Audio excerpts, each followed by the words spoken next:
আগে দেখবেন বিয়ার মধ্যে মহিলারা কোন রকম গীত গাইতো, আর এখন বিয়া মুসলমানি গায়ে হলো নাক ফোরানি, কান ফোরানি, জন্মদিন, এগুলার ভিতরে বড় বড় দুপুরদা পুরান্না ডিজে ফাটির কনসার্ট চলে। কথা কোন ঠিক কিনা? গায়ে হলুদের মধ্যে গান বাজনা করে কি করে না? জন্মদিন মুসলমানের নাম দিয়ে এখন গান বাজনা বেহায়াপনা করে কি করে না? আল্লাহর কসম এগুলা হারাম, এগুলা হারাম, এগুলা হারাম। এই হারাম কাজ কইরা যারা বিয়া করে, এই বিয়ার ভিতরে কোনোদিন আরাম হবে না, অশান্তি আর অশান্তি। দেখবেন 2 বছর 2.5 বছর জামাই বলে গিয়ে ফিডা ফিডি কিলা কিলি মুইরা মুইরি কথা কোন ঠিক কিনা? রাগ করেন না কেন? আবার দেখবেন এই বিয়াতে আপনার ইমাম সাহেবরা দোয়া করেননি? কি দাও বেটা ফেসে বেটা দোয়া না করলে বেটা চাকরি শেষ মাতে না, ঠিক আছে না? নাই এ আব্বা, আরে আমি যে মসজিদে এখন ইমামতি করি, আল্লাহর রহমতে দোয়া করেন 2 বছর উপর হইছে, একটা বিয়েও পড়াইছি। কিটা? একটা বিয়েও পড়াইছি।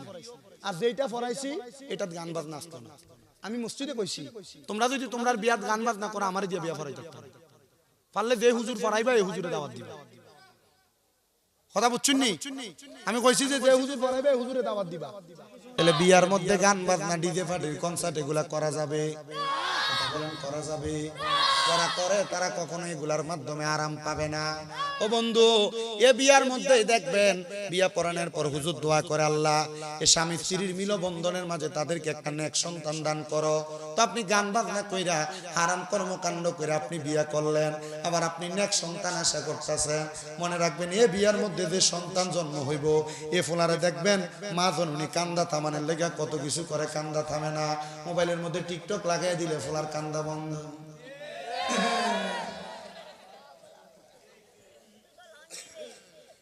দূর এই স্পিকার রিভার্ব কমান না, মাইকের কোনটা না। এবার বলেন এমন অবস্থা হয় কি হয় না? এজন্য আমি আপনাদের কাছে বলবো, বিবাহের মধ্যে মুসলমানের মধ্যে এমন গান বাজনা করবেন না। আর আমাদের সমাজের মানুষ গান বাজনা না হইলে কয় এটা বিয়া বাড়ি না মরা বাড়ির মতো লাগে, ঠিক কিনা? মানে গান বাজনা যদি না লাগায় এটা বিয়া বাড়ি না, এটা মরা বাড়ি। মুহাম্মাদ ওয়ালা আলি সাইয়্যিদিনা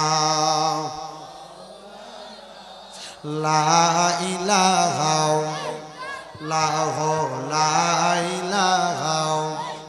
ইল্লাল্লাহ আল্লাহ আদম হাওয়া বানাইলা, তুমি বেহেশতের মাঝে রাখিলা। বলেন আদম হাওয়া বানাইলা, তুমি বেহেশতের মাঝে রাখিলা। আবার হিকমতে গম দমে খাওয়াইয়া, হিকমতে গম দমে খাওয়াইয়া দুনিয়াতে পাঠাইলা। লা ইলাহা লা ইলাহা বন্ধু নামাজ রোজা সাইরো না, কেহ মা বাবার খেদমত সাইরো না। আমার নবীর দরুদ বইল না, বলেন নবীর দরুদ। আমার নবীও তোমায় ভুলবে না। লা ইলাহা লা ইলাহা হায়রে অনেক দূরে মদিনা, আমরা কেমনে যাব জানি না। সাতাই হালের মানুষ মদিনা যাইতে চাইতে চাই না। কারা কারা যাইতে চাই ডান হাত তুলে আমার আল্লাহরে দেখায়, আর জবানটা খুলে জোরে একটা তাকবীর দেবেন জোরে।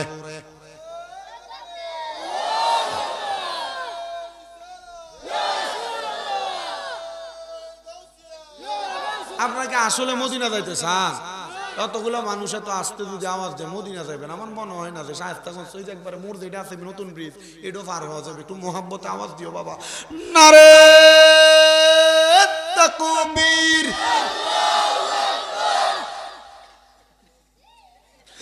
নারে রিসালাত,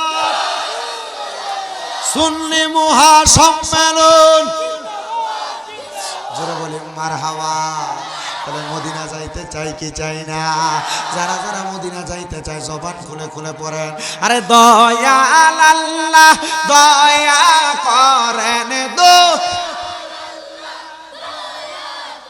রান নসিব করেন মদিনা। লা ইলাহা ইল্লাল্লাহ লা ইলাহা ইলাহা ইল্লাল্লাহ মুহাম্মাদুর রাসূলুল্লাহ সাল্লাল্লাহু আলাইহি ওয়াসাল্লাম। হে আমার সাতাইখাল দক্ষিণ কুরশাসা কুদরতুল্লাহ জামে মসজিদের এই জান্নাতের বাগান মাহফিলের আমার ভাইরা বাবারা বন্ধুরা, আপনারা যারা জান্নাতের বাগান মাহফিলে বসলেন, আপনারা বলেন আমাদের সবার জীবনে গুনাহ আছে না নাই? মুহাব্বতের আওয়াজে বলেন না গুনাহ আছে না নাই? এ বন্ধুরে, এই জীবনে কত গুনাহ করলাম, আমরার গুনার খবর দুনিয়ার কেউ জানে না, জানে একমাত্র আমার আল্লাহ পাক রব্বুল আলামিন। আমি শামীম রেজার গুনাহ যদি সাতাই খালের মানুষ দেখতা গো, আমারে মাহফিলের মধ্যে বক্তা বানায়া বসাইতা না। ও আল্লাহ, তুমি আমার গুনাহগুলা গোপন কইরা কইরা রাখছো, আমি আমার জীবনের গুনার জন্য তোমার কাছে লজ্জিত। এ দাড়ি পাকা মুরব্বী বাবারা, একবার চিন্তা করে দেখেন, আপনার জীবনে অনেক গুনাহ, লুকিয়ে লুকিয়ে গুনাহ করছেন, গোপনে গোপনে গুনাহ করছেন। আপনার গুনাহ যদি আপনার সন্তান দেখতো, বাবা বলে পরিচয় দিত না। এ যুবক, একবার চিন্তা করে দেখো রে যুবক ভাইয়েরা, তোমার জীবনের গুনাহ যদি তোমার সন্তান, তোমার বাবা দেখতো, তোমার সন্তান বলে পরিচয় দিত না। আল্লাহ গো, আপনি আমার গুনাহগুলা গোপন করে রাখছেন। এই গুনাহগুলার কারণে আপনার কাছে আমরা লজ্জিত, এই গুনাহগুলার কারণে আপনার কাছে আমরা শর্মিন্দা। আল্লাহ গো, কত গুনাহ করলাম, আমরার গুনার কারণে আমরা যদি কবরে যাই, ওই কবরে আমরা শান্তিতে থাকতে পারবো না। আল্লাহ পাক রব্বুল আলামিন, আপনার নবী বলেছে, এই গুনার কারণে আপনি তিনটা জিনিস করেন। এক নাম্বার, গুনার কারণে আপনি বান্দার হায়াত কমায়া দেন। দুই নাম্বার, গুনার কারণে আল্লাহ কামাই রুজির বরকত কমায়া দেয়। তিন নাম্বার, গুনার কারণে বান্দার বিপদ আপদ বাড়ায়া দেয়। এ মুসলমান, আপনি কত রং বেরঙের গুনাহ করতেছেন, আপনার গুনার কোনো অভাব নাই। আপনার গুনার কাম দেখতে গেলে দুনিয়ার যত বাজে কাম আপনি করতেছেন, হারাম কাম আপনি করতেছেন, সুদের ব্যবসা আপনি করতেছেন, হারাম ব্যবসা আপনি করতেছেন, আবার মসজিদে নামাজও পড়তেছেন। এবার আপনারা বলেন, ও আমার সাতাই খালের বাবারা, নামাজও পড়ে সুদও খায়, এমন মুসলমান বাংলা সমাজে আছে না নাই? আমরা সমাজের মানুষেরা ধরে নিয়ে মসজিদের সভাপতি বানায়, যেগুলা সুদ খায় এগুলারে ধরে সভাপতি বানায়, যেগুলা ঘুষ খায় এগুলারে মসজিদের সেক্রেটারি বানায়, যেগুলা এক ওয়াক্ত নামাজও পড়ে না এগুলারে মসজিদ কমিটি বানায়। আল্লাহর কসম রে সাতাই খালের বাবারা, এগুলার জন্য আল্লাহর কাছে জবাব দেওয়া লাগবে। বেনামাজিরে মসজিদের কমিটি বানাইলা, সুদখুরের মসজিদের কমিটি বানাইলা, ঘুষখুরের এলাকার সর্দার মাতাব্বর বানাইলা, যেই লোকটা দুনিয়ার কোনো বালা কামের সাথে নাই, বাজে কাজের সাথে যুক্ত, এই লোকটারে যদি তুমি সমাজের নেতৃত্ব দেওয়ার কাম বানাও, আল্লাহর নবী কয়, এ দুনিয়ার উম্মতের দল, এই উম্মতের দল। হযরত আলী রাদিয়াল্লাহু তাআলা আনহু হাদিস বর্ণনা করে তিনি বলে, যখন দেখবা আমার উম্মতের মধ্যে 15 টাকা সংগঠিত হয়েছে, তাইলে মনে করবা আমার উম্মতের উপর আযাব আসতেছে, উম্মতের উপর গজব আসতেছে। এ নবী গো, উম্মতের উপর কেমন আযাব গজব আসতেছে এগুলা কি আপনি নবী বলবেননি? এই যে দেখেন না, নতুন নতুন করে যে এলাকার মধ্যে কখনো পানি উঠে নাই, হঠাৎ করে পানির ঢল উঠা জায়গা, যে এলাকার মধ্যে কোনোদিন কোনো রোগ ছিল না, নতুন নতুন রোগের আবিষ্কার হয়। কথা কয় না, আছে না? আপনাদের কি কষ্ট হইতেছে? আপনারা কোন আমার কথাটা কি বাস্তব না বাস্তব? সমাজের ভিতরে মূর্খ লোক ঘুরালে নেতা বানায় কি বানায় না? আপনারা আস্তে কইতেছে, ওই তুই আস্তে কইস, তার গলা আস্তে একটা মাইক মাতিস না, তুই গলা ভাঙছি না, কোনো শাখা খাইতি না। আপনার কষ্ট হচ্ছে, আমার কষ্ট হচ্ছে, আমার কষ্ট। বাইরে দাঁড়ায় কোনো কথা বললেন না, যে কথার কারণে আমার কষ্ট হবে। আপনার কথার কারণে আমি দুইটা কথা বলতে পারবো না, আপনার কথা আমার মাইকে কানে নয়েজ করবে। হ্যাঁ, ইমাম হুজুর আইছেন নি? আচ্ছা, বই ইনশাআল্লাহ ঠিক আছে। কি তবে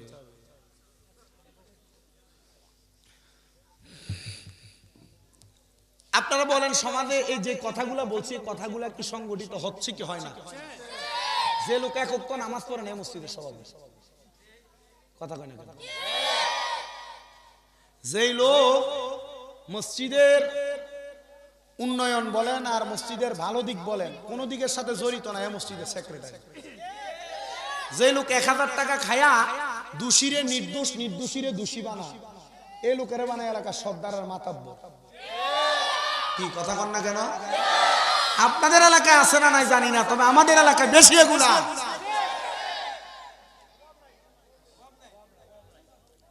অভাব নাই বাবা।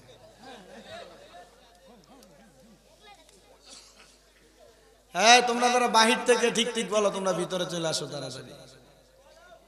সামনে দিয়ে দুইটা ওগলা টোগলা দেন না, না আজ্ঞা লাগতো না। যে যেখানে আসুন আপনার ওখানে থাকো, কারণ এখন যে শীত বা তোমরা বইয়া থাকা গরম করছো, এখন যদি আবার লারো তারপরে আবার ঠান্ডা জায়গায় বইতে নি দরকার নাই। যে ভাই আছে বয়ে যাবো, মাত হয়নি আমার হয় সিলেটি মাত হয়, তোরা হয় আমি জানি, বেড়া লাগি যায়। আচ্ছা, তো যেখানে আসলাম মাত, আল্লাহর নবীর একটা হাদিস তিরমিজি শরীফ 2211 নম্বর হাদিস, 2200 নবীজি বলছেন, হযরত আলী ইবনে আবি তালিব রাদিয়াল্লাহু তাআলা হাদিস বর্ণনা করেন, আমি আসলাম জিকিরত, আমি জিকির তো এখন আইছি, এখন স্লিপ করি ওখানে যে তো মাত আইছে, আগে শেষ করি মাত কি দেখো না আপনারা। আমার নবী বলেন, উম্মত এ আলী ইবনে আবি তালিব, নবীজির চাচাতো ভাই হযরত আলী রাদিয়াল্লাহু তাআলা আনহু, মারহাবা, ডাক দিয়া কয়, শোনো, যখন দেখবা আমার উম্মতের মাঝে 15টা কাজ হইতেছে, তখন মনে করবা আমার উম্মতের চারদিক থেকে আযাব এবং গজব পাকড়াও করবে। কেমন আযাব? এমন রোগ আসবে যে রোগের নাম বাপ দাদার 14 গোষ্ঠীর যুগেও শুনে নাই। এমন রোগ, এই যে করোনা ভাইরাস, জিজ্ঞাসা করেন বুড়া বেটারারে, কোনোদিন শুনছেন না আপনারা করোনা ভাইরাস? এটা এবারের আগে এমন অবস্থা হবে, অপরিচিত রোগ তোমাদেরকে আক্রমণ করবে। যখন বজ্রপাত হবে, খবর পাইবা বজ্রপাতে মানুষ বেশি বেশি মারা যাইতেছে। বাংলাদেশে গত বছর যেই পরিমাণ মানুষ বজ্রপাতে মারা গেছে, এর আগের 3 বছর মিলে এত মানুষ মারা যায় নাই। বাংলাদেশে গত বছর যেই পরিমাণ ভূমিকম্প হয়েছে, এর আগের 3 বছর মিলে এত ভূমিকম্প হয় নাই। তো রাসূল বলেছেন, যখন দেখবা উম্মতের মধ্যে 15টা কাজ হইতেছে, তখন দেখবা আকাশের বিজলির সাথে মানুষের গায়ের উপর আগুনের কুণ্ডলি পড়তেছে, বেশি বেশি ভূমিকম্প হইতেছে, মানুষকে আমার আল্লাহ তাআলা এমন আযাব গজব দিয়া পরীক্ষা করতেছে। এটার একটা প্রমাণ হলো আমেরিকার লস অ্যাঞ্জেলেস। এই যে দেখতেছেন, এই আমেরিকার লস অ্যাঞ্জেলেস একটা জায়গা বরফে একবারে ভরপুর হয়ে রয়েছে, আর একটা জায়গা আগুনে দাবানলে ধাউ ধাউ ধাউ ধাউ করে জ্বলতেছে। এটার কারণ কি জানো? এই লস অ্যাঞ্জেলেস নামক জায়গাটা আগুনের মধ্যে দাবানলে পুইরা যাওয়ার কারণ হইল পুরা লস অ্যাঞ্জেলেস আমেরিকার একটা অংশ জ্বালায়া ছাইকাই করে দিছে। এবার আপনারা বলেন, ইন্না বাতুশা রাব্বিকা লাশাদীদ, যে নিশ্চয় আল্লাহর দরা শক্ত দরা। আমার আল্লাহর ঘর নিয়া, আল্লাহ তাআলার কোরআন নিয়া, আল্লাহ তাআলার বিভিন্ন সঠিক বিচার নিয়া কেউ যদি নাড়াচাড়া করে, আমার আল্লাহ যদি আর খাপ কইরা ধইরা ফালায়, আপনারা বলেন আল্লাহর দরা থেকে এরা বাঁচতে পারবেনি?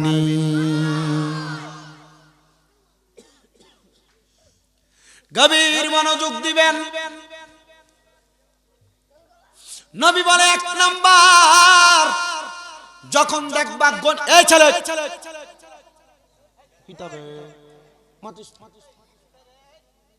না না দমক দিন না, দমক দিলে তো আর আইতো না মাহফিলে। আমরা সমাজে বহুত লোক আছে যারা মসজিদে যদি ছোট ছোট ফুল আবান যায়, এরা দম খায় মসজিদ থেকে বার করে দেয়। এই আছে না নাই? এর বাদের দিন এই ফুয়া আর যায় না মসজিদে। দিকে কিটা মসজিদ যাস না কেন? না গেলেও বেটা আমার দমক দেয়। আছে না নাই? যে বেটা দমক দেয় তার উল্টে একটা দমক দিবা। কিটা যে ফুয়া ফুরুত্তান ছোট ছোট বাচ্চা এরা মসজিদে আইবা, এরা দমক দিবা না, এরা দুষ্টামি মসজিদে করবা। আরব কান্ট্রিতে মদিনা শরীফে বামে জিব্রাইলের পাশে দেখছি ছোট ছোট পোলাপান মসজিদে খেলতেছে। একটা একটার উপর দিয়া একটা একটার পায়ের নিচে দিয়ে যাইতেছে। হুজুররা কিছু বলে না। এরা কেউ যদি ডাক দেয়, উল্টা ধমক দেয়।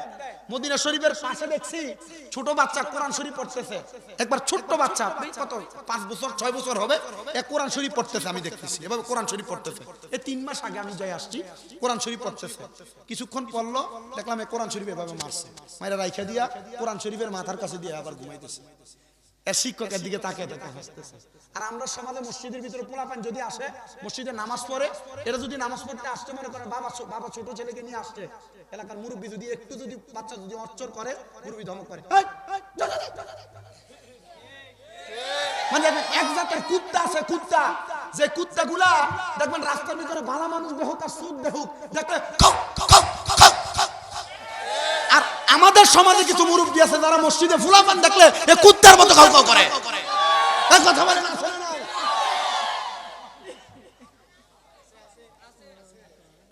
কিদাবা কষ্ট নি আপনারা। রসুলে কি বলে শুনেন। রসুল বলছে আমার উম্মতের মধ্যে তোমরা যখন নামাজ,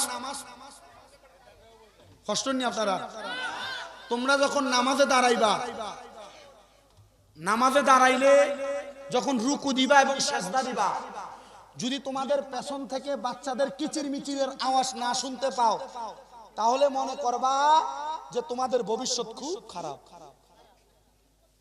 যদি তোমরা রুকু এবং সেজদাতে যাওয়ার পর বাচ্চাদের আনাগোনার আওয়াজ না শুনতে পাও, তাহলে তোমাদের ভবিষ্যৎ খুব খারাপ। আমাদের সমাজের মানুষ বাচ্চাদেরকে মসজিদ থেকে তাড়াইয়া দেয়।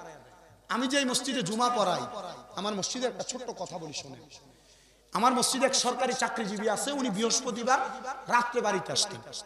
তো উনি যখনই মসজিদে আসতেন, উনি ওনার বাচ্চাটাকে হাতে করে মসজিদে নিয়ে আসতেন। ছোট মানুষ মসজিদে যখন নিয়ে আসতেন, আমার মসজিদের এক মুসল্লি মুরব্বী মানুষ, এই বাচ্চা যখন তার বাবা নামাজে দাঁড়াইছে আসরের সময় শুক্রবার, বাচ্চা পুরা 3-4 কাতার মুসল্লি হয়, শহরের মসজিদ তো 3-4 কাতার মুসল্লি, বাচ্চা প্রতি কাতারে দৌড়াদৌড়ি করতেছে, কাতারের মধ্যে দৌড়াদৌড়ি করতেছে। নামাজ শেষ, ওই মুরব্বী মানুষ উনি বলতেছে, কে আনে বাচ্চাটারে মসজিদে, এটা কি নামাজের কি বুঝে? আমার কাছে খুব খারাপ লাগলো, সালামটা ফিরে শেষ করতে পারলাম না, এমন একটা চিৎকার চেঁচামেচি হচ্ছে মসজিদে। আমি কিন্তু আপনাদেরকে যে কথাগুলো বলতেছি এলোমেলো ভাবে, সবগুলো কিন্তু ওই যে তিরমিজি শরীফ আর সুনানের 2211 নম্বর হাদিসে দেখবেন 15টা কারণে এই সবগুলা কথা আসবে। আমি শুধু আগে আগে আপনাদেরকে কারণগুলো বলে যাচ্ছি। আমি ওনার এই অবস্থাটা দেখা আমি বললাম, মুরব্বী সাবধান, আপনি আর একবারও কোনো কথা বলবেন না, ধমক দিবেন না, আপনাকে যেন আর কোনোদিন কোনো বাচ্চাদেরকে ধমক দিতে না দেখি। উনি চুপ। অন্যদিন উনি আমাকে দেখলে সালাম দিত, এই ডাক দেওয়ার পরে মুরব্বী আর আমার সালামও দেয় না। আগে আমারে দেখলে খুব সুন্দর হাসি দিয়ে কথা বলতো, এই ডাক দেওয়ার পরে মুরব্বীর মুখ এটা মনে হয় নাট্যঙ্গরে ফুটে থাকে। আমি কইলাম যে বুঝছি, আমার এই উচিত কথা মুরব্বীর পছন্দ হইছে না। আছে না এক জাতের লোক দেখবেন হুজুরের পিছনে পিছনে লাগে থাকে, হুজুর যদি একবার রাস্তা দিয়ে হাঁটতেও যায় দুপুর বেলা, কি হুজুর আজকে কয় ঘরে দাওয়াত, এমন বলে, আছে না বহুত মুরব্বী? দেখবেন এলাকার কয়েকটা শয়তান মার্কা লোক এমন থাকে, সব এলাকা। এরপর সপ্তাহ এই লোক ওনার বাচ্চা নিয়ে আসছে, দুর্ভাগ্যবশত এই বাচ্চা বাবা যখন মসজিদে দাঁড়াইছে নামাজে, পোলা আসরের নামাজের পরে, মানে নামাজে যখন বাবা দাঁড়াইছে পোলা নামাজের সময়, একবার মসজিদের পেছনের একটা সাইটের অংশে ওই জায়গার ভিতরে প্রস্রাব করে দিচ্ছে। শুধু প্রস্রাব করে নাই, বাচ্চা ছেলে তো প্রস্রাবের সাথে পায়খানাও করে দিচ্ছে। কোথায় করছে? মসজিদে। আচ্ছা, এটা দেখলে আপনার খারাপ লাগবে না? অবশ্যই খারাপ লাগবে।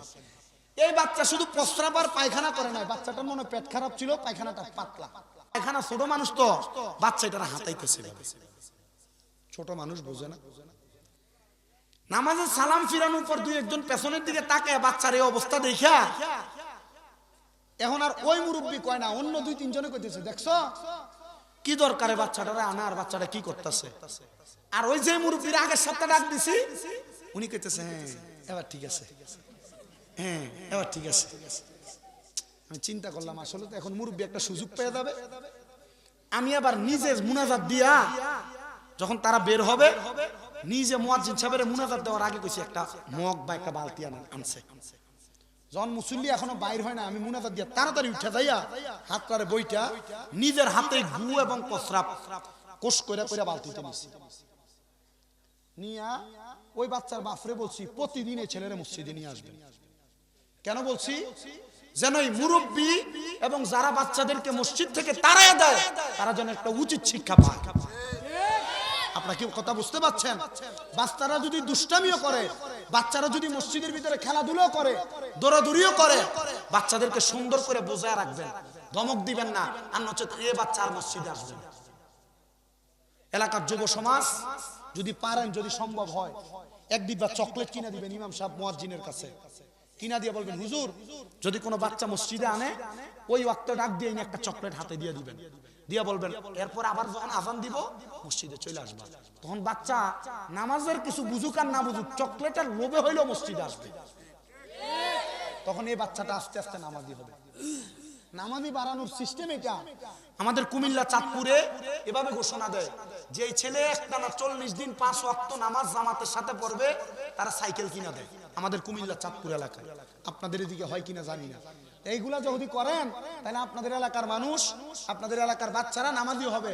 আর আমাদের এলাকায় কি করে, মনে করেন একটা মাহফিল করছে, মসজিদে চাঁদা তুলছে, টাকা পয়সা সব নিয়ে এক সাইডে ফালায় রাখে, এগুলা দিয়ে কোনো ভালো কাজের উদ্যোগ নেয় না। কি করে, টাকা পয়সা পয়রা থাক, ভালো কাজের দরকার নেই, মসজিদ যেমন আছে এমন চলুক কোন রকম, এলাকার মসজিদের ভিতরে ইমাম মুয়াজ্জিন যা আছে চলুক, মাইক যেমন আছে এমন চলুক, ভালো কোনো কিছুর দরকার নাই, যেমনি আছে এমনি ভালো আছে। আপনারা বলেন এগুলা হয় কি হয় না? এবার আসেন, নবীজি যে বলছেন যে 15টা কাজ হইলে তোমাদেরকে আযাব গজব আঁকড়ে ধরবে, এর মধ্যে 1 নাম্বার নবীজি বলছে যখন দেখবা গনিমতের মালকে নিজের মনে করতেছে, গনিমতের মালকে নিজের মনে করতেছে, তখন মনে করবা তোমাদের কাছে আযাব আসতেছে। গনিমতের মাল কোনটা? দেখবেন দেশ দশের মাল, এই মালকে অমুক ব্যক্তি আইনা এটা আর মানুষকে দেয় না, এটা সে দখল করতেছে। আপনার কাছে সরকারি ভাবে চাউল আসছে 20 কেজি কইরা, আপনার দেয় 15 কেজি কইরা আর 5 কেজি কইরা মাইরা দেয়। এই কথা কয় না কেন? মারে কি মারে না? নবীজি বলছে যখন দেখবা গনিমতের মালকে নিজের মাল মনে করতেছে, তখন তোমাদের কাছে আযাব গজব ফিরে আসবে। আসেন 2 নাম্বার, যখন দেখবা আমানতকে খেয়ানত করতেছে। আমানত কি? আমি আপনার কাছে, হুজুর চলে আসেন, আমানত কি? আমি আপনার কাছে 1000 টাকা রাখলাম, আপনাদের কোনো কষ্ট হইতেছে? কোনো, আমার কথাগুলো একটু মনোযোগ দিয়ে শোনার চেষ্টা করেন, দেখবেন এই বিশৃঙ্খলাগুলো আপনার সমাজেও আছে। আমার কথাগুলো মিলিয়ে দেখবেন এই বিশৃঙ্খলা আপনার সমাজেও চলতেছে। 2 নাম্বার, আমানতকে নিজের সম্পদ মনে করে ব্যবহার করবে। মনে করেন আমি আপনার কাছে 1000 টাকা রাখলাম, এই 1000 টাকাকে আপনি আপনার কাছে না রাখা আপনি নিজের মনে করে খরচ করে ফেললেন। যেমন কোন মানুষ কোন মানুষের কাছে টাকা জমা রাখলো, কিন্তু এই জমা টাকা রাখার পরে এই জমা টাকা তার কাছে জমার মতো থাকে না। আমি আপনার কাছে দিলাম 1000 টাকার নোট, আপনি 1000 টাকার নোটরে ভাঙিয়া ফেলছেন, আমি আপনার কাছে চাওয়াতে এখন আপনি আমার 2টা 500 টাকার নোট দিচ্ছেন। আপনারা কি কথা বুঝতে পারতেছেন? মানে আমি আপনার কাছে দিলাম 1000 টাকার নোট, আমানত। আমানত মানে কি? যেমন মাল তেমন ফেরত দেওয়া। আপনি আমারে ফেরত দিলেন 1000ই দিবেন, কিন্তু দিবেন কয়টা নোট? খেয়ানত করবে, নিজের ব্যক্তিগত মাল মনে করবে। আমার নানা আপনাদের দোয়ায় মারা গেছে, আপনারা হয়তো দেখছেন অনেকে নেটে। আমার নানা কুমিল্লাতে যে নূরপুর মসজিদ ছিল, উনি মসজিদের টাকা পয়সার হিসাব করতেন। আমার নানা মারা যাওয়ার পর ওই এলাকার একজন সর্দার আছে, জসিম সর্দার, উনি আমার কইলো তোমার নানার একটা আদর্শ ছিল, মেট সর্দার ছিল তো, যখন এলাকার সমাজের টাকাগুলা তুলতেন, তোমার নানা মনে করো 12,315 টাকা, 13 টাকা, 12 টাকা বা 11 টাকা উঠতো, ঠিক 12,311 টাকায় ফেরত দিত। একটা আছে না যে 1 টাকা কম বা 2 টাকা বেশি করে দিবে, না, উনি ফেরত দিতে এভাবে। কিন্তু আমাদের সমাজ, শুধু আপনাদের সমাজ না, আমাদের নিজের সমাজের কথা বলে, আমার মসজিদের টাকা নিয়ে দোকানে ব্যবসা করে, বুঝছেন না আপনারা? আমার নিজের সমাজের কথা বলতেছি। মসজিদের মার্কেট ভাড়ার টাকা হিসাব দিতে পারেন 1 বছর। মসজিদের কি ভাড়ার টাকা? মার্কেট ভাড়ার টাকা 1 বছর হিসাব দিতে পারে না। আমার নিজের এলাকার কথা বলছি। মসজিদের ইমাম মুয়াজ্জিনের টাকা দেওয়ার পর মানুষ যে দান করছে, উমুকে 5000 টাকা দিছে, তার কাছে আমরা কাগজ দেখে টাকার জন্য গেছি, কিও ভাই 5000 টাকা উমুকের কাছে না দিছি, এর দিকে গেলে কোন আমার দিছে না তো, এ ভাঙ্গে খাই লইছে। এই আমানতকে নিজের সম্পদ মনে করে ব্যবহার করবে। নবীজি বলছে যখন দেখবা এগুলা হইতেছে তখন তোমাদেরকে আযাব এবং গজব আঁকড়ে ধরবে। 3 নাম্বার নবীজি কি? নবীজি বলছে 3 নাম্বার, স্বামী স্ত্রীর বাধ্যগত হবে। মানে পরিবারের ভিতরে স্বামী সংসার চালাবে না, সংসার চালাইবো বউরা। মানে জামাই বেডির কথা শুনে চলবো। যখন দেখবা সমাজের মধ্যে স্বামীরা স্ত্রীর কথা শুনে চলে, মানে জামাই কোনো কথা বলতে লাগলে বউ মুখে দিয়ে চুপ থাও আমি বলতেছি, মানে ঘরের ভিতরে সর্দারি করে দেখবেন স্ত্রী, স্বামী না। বউ যেটা বলে জামাই এটা শুনে চলে। আপনাদের যাদের সংসারে এমন, এ আপনাদেরকে দেখবেন আযাব আর গজব আঁকড়ে ধরবে। আপনারা বলেন এমন অবস্থা বর্তমান সমাজে আছে না? অনেক পুরুষ মানুষ এগুলো বলতেই পারে না, কারণ বলবে কেমনে? কারণ এই যে বিয়ে করছে, বিয়ের কাবিন হইছে 10 লাখ। এখন যদি কয় যে বউ এটা ছাইড়ে দিব, আগে 10 লাখ দেওয়া লাগতো না? এ 10 লাখ দেওয়ার ডরে বউর উপর দিয়ে কথা কইল। এই মহিলারা 27 হালের যারা মাইকের আওয়াজ শুনতেছ, সাবধান। তুমি যদি স্বামীর উপর সর্দারি করো, নবীজি বলছেন এই মহিলারা জাহান্নামের কুকুরের চাইতে নিকৃষ্ট হবে। আপনাদের যাদের ঘরে আপনাদের স্ত্রী আপনাদের উপর দিয়ে কথা বলে, আপনাদের স্ত্রীর যে বললেন যে স্বামীর উপর দিয়ে কোনো মহিলা যদি অবাধ্য হইয়া কথা বলে আর স্বামীকে যদি স্ত্রীর বাধ্যগত বানিয়ে রাখে, তাহলে এই মহিলা জাহান্নামে জায়গা পাবে। আপনারা কি কথা বুঝতেছেন?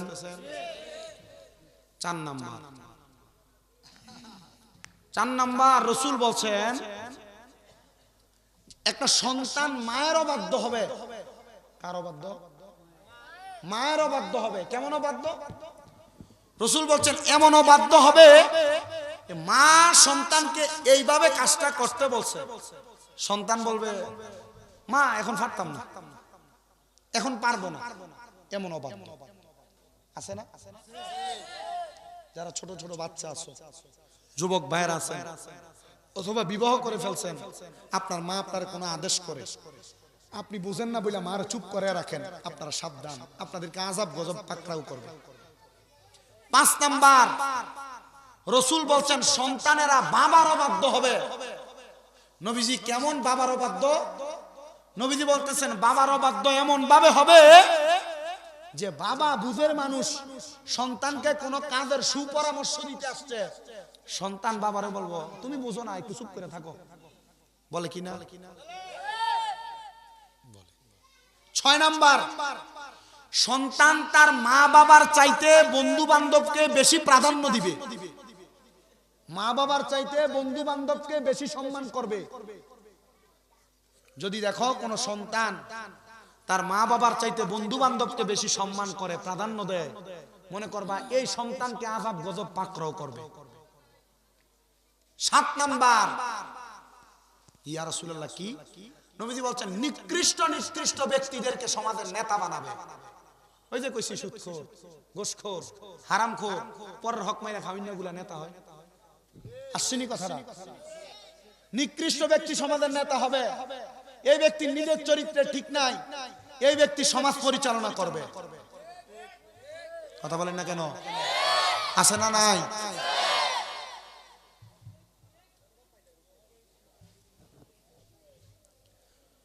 নয় নাম্বার নবী আমার বলে কোন মানুষের অনিষ্টতা থেকে বাঁচার জন্য মানুষ তাকে সালাম দিবে। দেখবেন এমন অনেক মানুষকে এলাকার মানুষ সালাম দেয়, সামনে দেখলে কয় সাবা আসসালামু আলাইকুম, পেছনে গেলে কয় বড় বাঘ মানুষ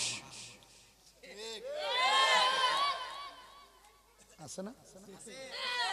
মানে সামনে আসলে খুব আসসালামু আলাইকুম করে, পিছন দিয়ে গেলে তার গাইলা আসেনি?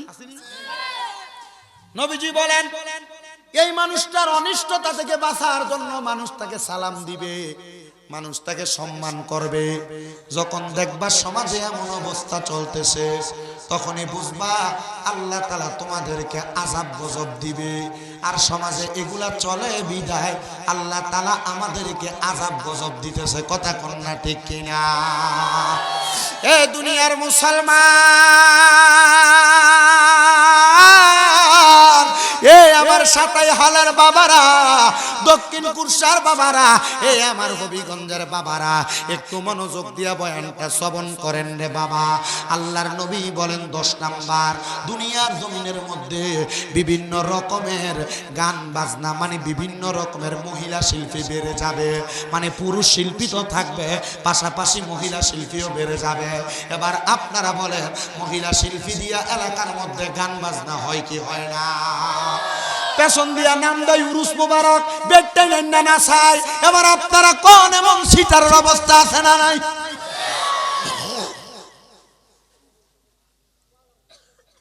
আপনাদের কষ্ট হইতেছে হ্যাঁ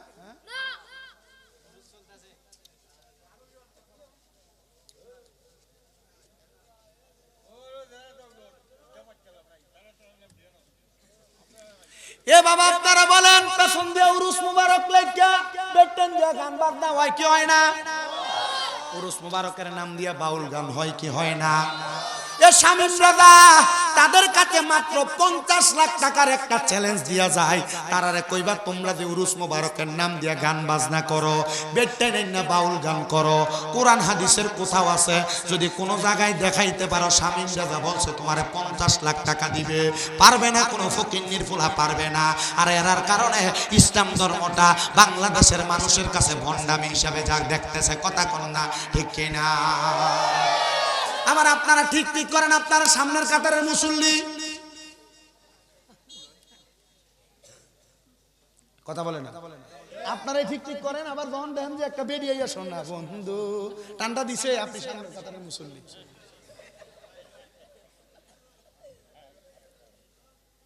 আপনাদের কি কষ্ট হইতেছে আজকের ওয়াজটা মনে হয় তাই লাগতেছে না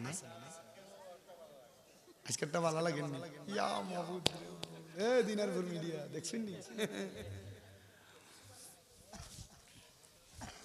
মহিলা শিল্পী দিয়া গান করায় আর বাউল গান করায় উরুস মুবারকের নাম দিয়ে এদের সাথে আহলে সুন্নাত ওয়াল জামাতের কোনো সম্পর্ক নাই আর যারা এগুলা করে তারা এক নাম্বার ভণ্ড এরার কারণে আহলে সুন্নাত ওয়াল জামাতের বদনাম হয় কথা কোন ঠিক কিনা এই যে সুন্নিদেরকে বন্ড বলে সুন্নিদেরকে এটা সেইটা বলে এটার কারণটা কি জানেন নি রে বাবারা এটার কারণ হইল সুন্নিরা দুনিয়ার জমিনে সুন্দরভাবে চলে অনেকে সুন্নি ট্যাগ লাগাইয়া সুন্নি নাম দিয়া এরা দুনিয়ার জমিনের মধ্যে বাজে ভাবে চলাফেরা করে গীতা বা ইউনিট গেছে কি নি না গেছে কি চিল্লানির লগে মনে না গীতা গীতা বুখারী কিন্তু সাউন্ড বালা দাইসকা এটা এটা এটা মনে গেছে কি আব্বা চিল্লানির লগে গেছে কি আচ্ছা যা হয়েছে আলহামদুলিল্লাহ স্পিকারে একটু রিভাবটা কমাইল আমি তো স্পিকারে প্রেসার দিন আমার গলা বইব কালকেও করছি 2টা আগামীকাল খাবার 2টা আমি যদি জানতাম আমার আজকে 10:45 মাইক দিবা তাহলে আরেকটা লাগতাম আমার কইছে 10টার দিব তা আমি তো পারতাম না আরেকটা করতে যদি মোটামুটি 10:45 যদি জানতাম তাহলে আরেকটা কইরা আইতাম না বাদ এসে দুইটা যদি আমি 1.5 ঘন্টা করতাম কইরা তো আমি আইতাম মোটামুটি ইমাম সাহেব জরিমানা দিব ওটা আপনার অসুবিধা হচ্ছে বাবারা কষ্ট হচ্ছে মহিলা শিল্পীদের প্রাদুর্ভাব বাড়বে আমার নবী বলে উম্মত শুধু তাই নয় দেখবা সমাজের মধ্যে নতুন নতুন বাদ্যযন্ত্র আবিষ্কার হচ্ছে ও মায়ার নবী সমাজের মধ্যে নতুন নতুন বাদ্যযন্ত্র কি আগে দেখবেন বিয়ার মধ্যে মহিলারা কোন রকম গীত গাইতো আর এখন বিয়া মুসলমানি গায়ে হলো না কোরআনি কান কোরআনি জন্মদিন এগুলার ভিতরে বড় বড় দুপুরদা পুরাইনা ডিজে ভাটির কনসার্ট চলে কথা কোন ঠিক কিনা ঠিক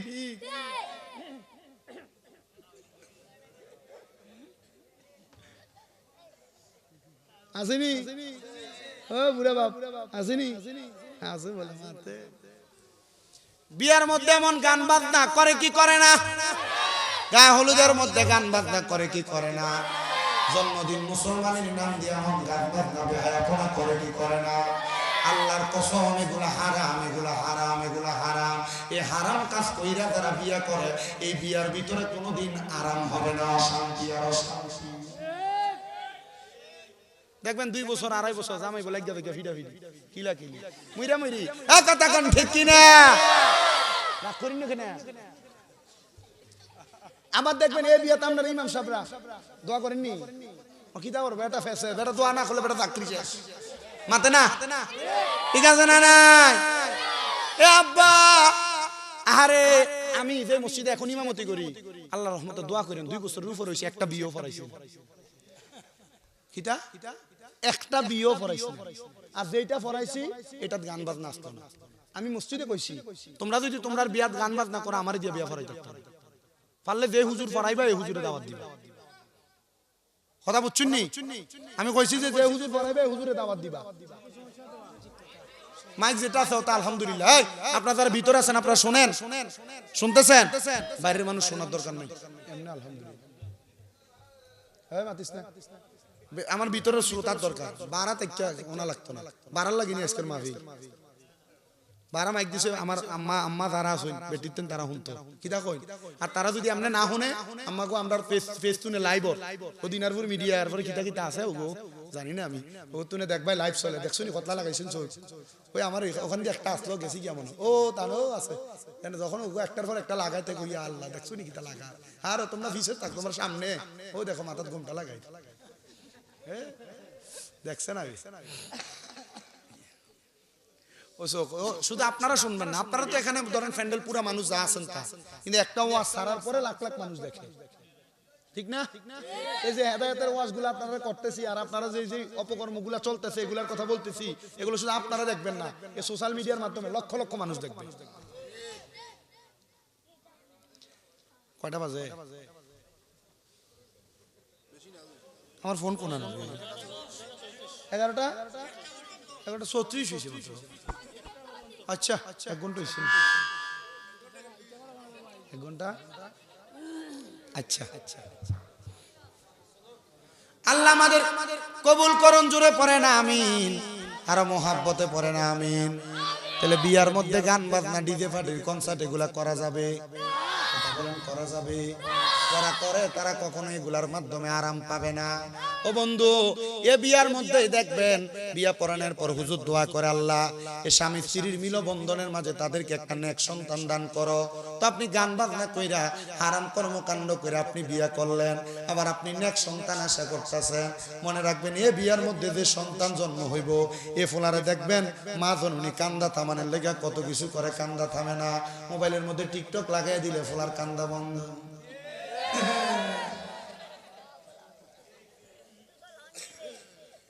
দূর স্পিকারের রিভার্ব কমান না মাইকের কোনটা না এবার বলেন এমন অবস্থা হয় কি হয় না এজন্য আমি আপনাদের কাছে বলবো বিবাহের মধ্যে মুসলমানের মধ্যে এমন গান বাজনা করবেন না আর আমাদের সমাজের মানুষ গান বাজনা না হইলে কয় এটা বিয়া বাড়ি না মরা বাড়ির মতো লাগে ঠিক কি না মানে গান বাজনা যদি না লাগায় এটা বিয়া বাড়ি না এটা মরা বাড়ি